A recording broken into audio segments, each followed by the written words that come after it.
আজি আমাৰ 220 গৰাকী পুৰুষ মহিলা উভয়কে আমাৰ হজৰত বদৰুদ্দিন আজমল শ্বাহ ফাউণ্ডেশ্যনৰ ফালৰ পৰা সাহায্য বিতৰণ কৰা হয়। জাতি বৰ্ণ ধৰ্ম নিৰ্বিশেষে সকলোকে দিয়া হয় আৰু বাকী কিছুমান লিষ্টত তেখেতলোকৰ নাম কিছুমান থাকি গৈছে, সেইসকলে আকৌ পৰৱৰ্তী পৰ্যায়ত আমি মানে তেখেতলোকক দিয়াৰ সুবিধা কৰিম। আমি লিষ্টখন লৈ লৈছোঁ, অতি সোনকালে আকৌ আমি সেই সাহায্য আপোনালোকৰ ওচৰলৈ পঠাম। ইনশাআল্লাহ আপোনালোকে পাব।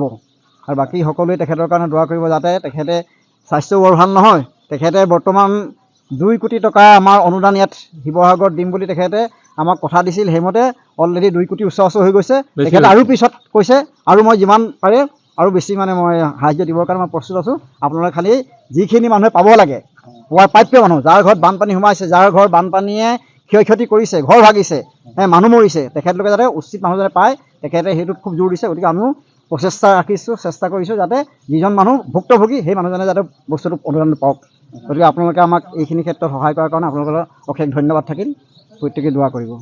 যিকোনো খবৰৰ বাবে যোগাযোগ কৰক 9181 307 221 আমাৰ এই নম্বৰত।